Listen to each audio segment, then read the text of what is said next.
Hi, and welcome back. In this lecture, we're going to cover business continuity planning from the CISSP Chapter 3. So if you're following along with our ITS 277, we're about halfway into our Unit 1 on software assurance. We're going to be covering business continuity plans and disaster recovery plans in the next two lectures. Let's get started. So when a company decides to plan for business continuity, it simply means that we are going to prepare ourselves in the case that something happens, something bad happening. This could be a natural disaster. This could be a man-made disaster. This could be a terrorist attack. This could be a ransomware attack. This could be anything that is going to affect our continuity of business. Essentially, how are we going to make sure that our company stays in continuous operation even when an emergency occurs, so when there's an event? To do this, we need to assess our risks. What are the possible things that could happen? We need to figure out our policies and plans and procedures to minimize those risks. We need to make sure that when that event occurs, it has as little impact on the business as possible. If you're lucky, your customers may not even notice that you got affected by this event. We want to have a quick and calm, efficient response in the case of an emergency. When you have something happen, top priority is always people. Make sure that the people are out of harm's way first and foremost. If this is a natural disaster, get them out of the building, get them to a safe location. If there's a fire, anything physical that could be damaging to people, make sure that the people are taken care of first. Once that's done, you can always deal with the IT and restoration later. However, having a business continuity plan ahead of time will help you to understand. Most people, when they're faced with an emergency situation, aren't really thinking clearly. They're nervous, they're scared, they're frustrated, they don't know what to do, and they kind of run around crazy. Business continuity plan allows us to look ahead of time and go, if this event were to occur, how would we handle it? And let's be prepared for that disaster to occur. Hopefully, it'll never happen and it won't be a problem. But if it does, we want to make sure that we're planned. We're going to be covering BCP, or Business Continuity Plan, in this lecture. The next lecture is going to cover Disaster Recovery Plan. A BCP is kind of a high-level strategic based individually on your processes and your operations, whereas a DRP, also preparation for disaster, is more tactical. What are the technical activities that we are going to be doing, like backing up and recovering, things like that? Both kind of play off of each other, and they're going to use some information between the two. So I'm going to actually teach both lectures back to back because I feel like they're both kind of part and whole of the preparing for a disaster environment. So with a BCP plan, sorry, that was P twice. Business continuity plan. There are 4 steps that we're going to be covering. The first is the project scope and planning stage. Second will be our business impact analysis, followed by our continuity planning, and finally the approval and implementation of our plan. We're going to go through each of these steps individually so that each one can kind of make sense. So starting with our project scope and planning, there are 4 steps that need to be occurred inside of project scope and planning. The first, most important, take a look at your company. The organizational review. Look at everything in your company and figure out, what departments do I have? Who has a stake in making sure that the company keeps going? Figure out what the company needs to keep its operation. They call these operational departments. If you are providing an e-commerce type site, probably the operation of your website and the operation of your warehouse would both be things that you'd need to think about. Next, in that organizational review, we need to make sure we reference our support services. What are the things that need to be involved along with those operational departments, such as your IT department, perhaps your facilities department. If there's an earthquake or a flood, obviously facilities needs to get involved. Security. If you've got an active shooter on your building or someone who isn't supposed to be there, you need to have security involved. And always included in your organizational review should be your senior executives, your C-suite. These are the people like the CEO, CFO, CISO, People that are up at the top that have the ability to make a decision and sign off on expenses and preparations and purchasing, making sure that they are buying into your BCP plan and making sure that everything that you're doing, they agree, yes, this is a risk, it is worth it. Make sure you get that senior executives buy-in into your plan. From our organizational review, so now we've identified what is necessary to keep the company going. We need to pick the people on the team. This BCP team is going to be the group of people that are going to build your plan through the next couple of slides. These are the people that are going to be sitting in a room having a conversation and discussing what is the valuation of this and what is the risk and likeliness of that and how are we going to decide how to mitigate. These people need to all be in a team. Each department should be represented. But you want to create a balanced team. You don't want to have all executives. You want to have some executives, maybe someone from HR, definitely someone from legal. You want to have someone from security. You want to have someone from IT. You want to have someone from public relations. Public relations gets overlooked a lot, but when something bad happens, the public relations department is going to be the people that are going to come in and be able to give the press releases and keep the community informed. Public relations is a really important part. Obviously, you do need to still have some senior management as well. And then figure out if you have a sales department or if you have a department that is the manufacturing floor, make sure that those departments are represented as well, because these people are going to help you to figure out what are the risks, what are the priorities when we get into the next step. The third step of project scope and planning is going to be to determine what are your requirements for resources. What do you need to build your BCP? We haven't built it yet. We haven't designed it. We haven't figured everything out. So I don't know how many extra servers or hot and cold sites I'm going to need or how I'm going to figure stuff out. But I need to know what I need to know to get everybody in the room together. I'm going to need some manpower. I'm going to need to pay for these people to come into the room and have this meeting. I'm going to need some testing and training, essentially to prepare for my business continuity plan, making sure that everybody's aware of what's going on. And I'm going to need some resources for implementation. When the disaster occurs, I'm going to need some resources. This resource requirements is going to get updated as we build our BCP, so you don't need to have everything at the beginning, but you do need to start thinking about what is it going to cost to build this. Just the plan, you need to document it. You need to have these people in the room and have their time and expertise in the conversation. That's going to cost something. The fourth step of your project scope and planning is going to be your legal and regulatory requirements. You need to think about your company being attacked from a legal and regulatory point of view. What SLAs do you have with your customers to guarantee uptime? What issues do you have with legal or with PII, maybe with HIPAA or SOX Act or GDPR, to make sure that you've hit all of those regulatory requirements as you go along? If you are required to notify your customers or the public when you have a ransomware attack because their PII has been released, you need to know that in your BCP plan. Because while you're building your business continuity plan, you need to think about how all of these things are going to be affected and what mitigation plans you need to have.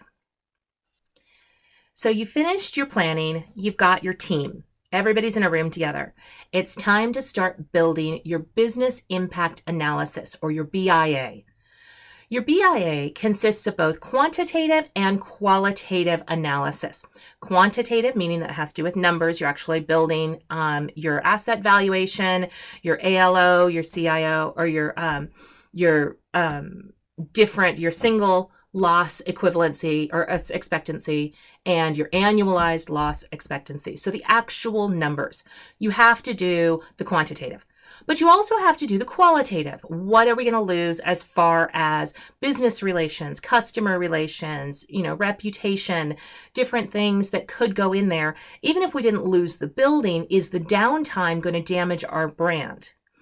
Identify your priorities. You need to sit down and determine what is essential for your company to run on a day-to-day basis.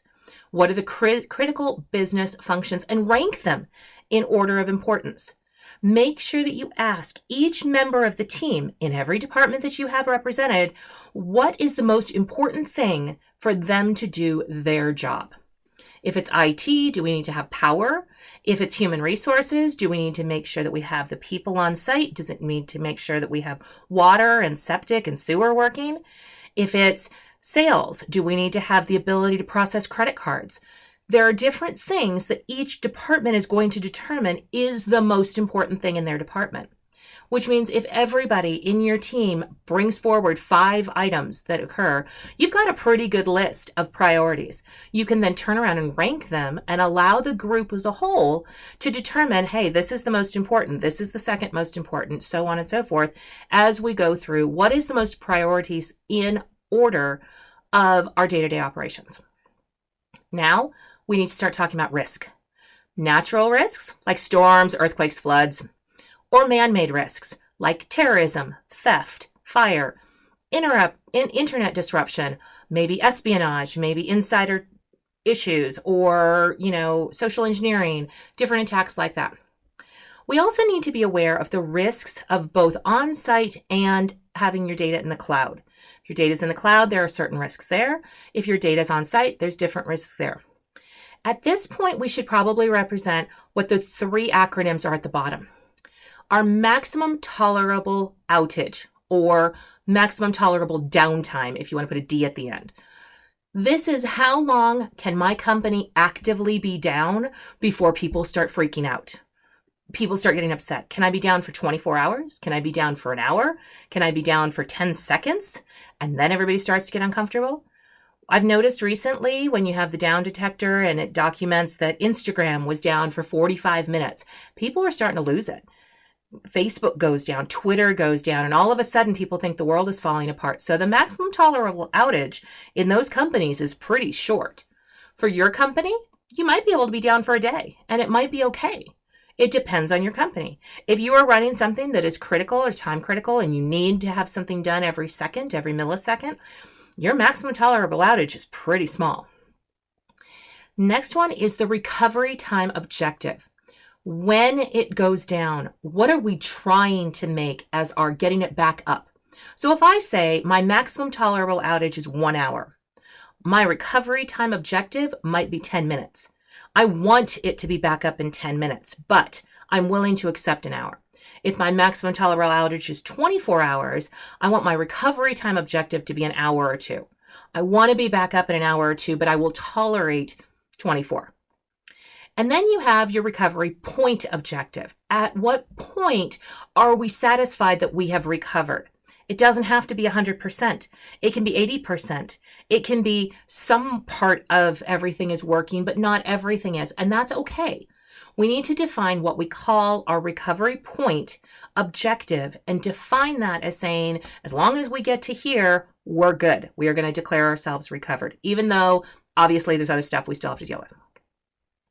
So when you look at your priorities and you look at your risk identification, you're looking at how often can this occur that something's going to go down and what are the risks that are on those priorities. So we're looking at this from a high-level business functionality point of view. The next thing we're going to do is our likelihood assessment. This is where we determine how likely is this risk. If you're in California, the risk of an earthquake, probably pretty high. The risk of a hurricane, probably pretty low. Flip to the other side of the continent and you get risk of a hurricane is a little bit higher, but maybe the risk of an earthquake is a little less, but still on there. If you're up in the north where they don't have earthquakes, your risk of an earthquake is nothing, but you might get a winter storm. Figure out your likelihood of each risk. Figure out your ARO, your annualized rate of occurrence. How often per year do you expect this event to occur? If you're in Montana, you might expect a winter storm to knock out power for 24 hours once a year. That's a pretty fair assessment. Might knock it out for 48 hours, but we're going to go with 24 hours. So if I'm going to assume I might lose power for 24 hours at least once a year, my annualized rate of occurrence is once per year. The USGS, the US Geological Survey, has some great support on natural disasters, on how likely they are. You may not think that you're in a floodplain, but you might be. And you may not think that you have a high earthquake chance, but you might. So you can go to the USGS to determine what is the likelihood of these natural disasters. Remember, with likelihoods, we can also do likelihoods on ransomware attacks and spoofing attacks and social engineering attacks and different cybersecurity risks that we think of rather than just natural disasters. Natural disasters are an easy way to start. We have no control over them. However, the other problems that might occur, some CEO accidentally clicking a link in an email and causing a ransomware attack on your entire system. Is there a likelihood of that? I don't know. I don't know who your CEO is. But how can we mitigate those, and is there a high likelihood of that? After we figure out our likelihood, we move to our impact analysis. How bad is it that this event occurred? Make sure you include both your quantitative and your qualitative analysis in your impact analysis. Calculate your single loss expectancy and your annual loss expectancy, so your SLE and your ALA. And make sure you include things like loss of goodwill, employees, social ethical responsibilities, so on and so forth. Things like your reputation. There's an impact there. If your company let people burn up in a fire, your entire reputation may be branded now. And you want to be careful about the risk of those. So you want to make sure if there's a fire in my site, how do I get the people out as soon as possible? How do I handle that? Make sure that we look at those situations. Finally, last part of our BIA is going to be our resource prioritization. Prioritize the resources for each risk. So each risk that you're looking at, what are the resources that are necessary for that risk? If it's quantitative, make sure you determine your ALE, put that in a table, prioritize the table. What's the most expensive thing on the qualitative or quantitative? For qualitative, determine your priority on the matrix that we talked about before, and make sure that you remove items that have been duplicated because we already mitigated them with a different analysis. So if you have situations where you don't need to include the risk twice because it's affecting two different systems, but we're only going to mitigate it one way, make sure that you include those as well. Document all of your resource prioritization and how important is each risk, getting a resolution to that or a mitigation option. Our next step is our continuity planning. 2 steps in our continuity planning. The first is the strategy development. This is where we're all going to sit in a room and determine which risks need to be addressed by the BCP. Not all risks need to be mitigated, especially if there's nothing you can do about it. So we might assign some risks as just accepted. Some need to be mitigated. We need to figure out which ones need to be which, and we're all going to discuss the priority of each until we get comfortable with which risks we're going to handle. Look at your maximal tolerable downtime. Look at the priority and the ALE to determine which events cost the company more. Look for issues where you could get a 2 for the price of 1, mitigation options that address more than one risk in one item. So by doing one mitigation, we might be able to resolve portions of multiple risks. Once we've developed what our strategy is going to be, which risks we need to deal with, now we can start dealing with provisions. Ensure that the people are always safe during an event. How do I need to do that? Make sure that your team members have the resources to provide food and shelter in an event that something bad happens. So do we need to have a secondary location where everybody can go? Do we need to have the ability to provide them with shelter, food? Can we get them out of the building and home safe? From a building and facilities point of view, we want to look at hardened provisions such as physical things that you can do to the company to protect yourself. Things like hurricane shutters. They're designed to protect the structure. If you build fireproof walls, it can contain your fire within a smaller location. That helps the building as a whole, and it mitigates the entire damage that could be done from a single event. We also might want to think about alternative sites. So is there some other place you can do your business if the building itself is not safe? Sometimes it could just be a city water issue where you have no water in the building and you need to move to a different location. That could be a problem that you need to consider in a mitigation process. So that's part of your BCP. The last section of provisions is going to be your infrastructure. This is where IT and communications tend to come in. Physically, what can you do? You lose power, you have generators, you have UPS. If you have a fire, can we have a fire suppression system that's not going to damage all of our hardware and software? You could have alternative systems with redundancies or cloud backups or alternative sites, which we'll talk about a little bit later. Different ways that you can handle damage to your infrastructure and provisions for those things during our continuity planning. The last step is going to be our plan approval and implementation. Always get approval from your CEO or your top executive. He has to sign off on it, and make sure that this BCP is accepted by the company and has his buy-in. When we get to the implementation stage, that's going to be what kind of training are you going to do? Are you going to do a webinar? Are you going to have documentation for each employee? Make sure that the business continuity plan is understood and accepted. And then you create all of your documentation. There are 10 different versions of documentation included below. Your continuity plan should include most of these. Continuity planning goals. Why did we do this? Statement of importance, explaining why this was necessary. Priorities. Identify the individual priorities you defined in your BIA. Organizational responsibility. Make sure that everybody understands what is required to make this most secure. So what is the individual responsibility of each person?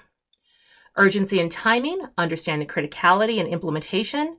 Your risk assessment, again, how did you do your BIA and your decision making? Include the actual numbers. Your risk acceptance or mitigation, how are you going to solve this problem? Your vital records program, make sure you document your document storage is in some place where people knows where it is.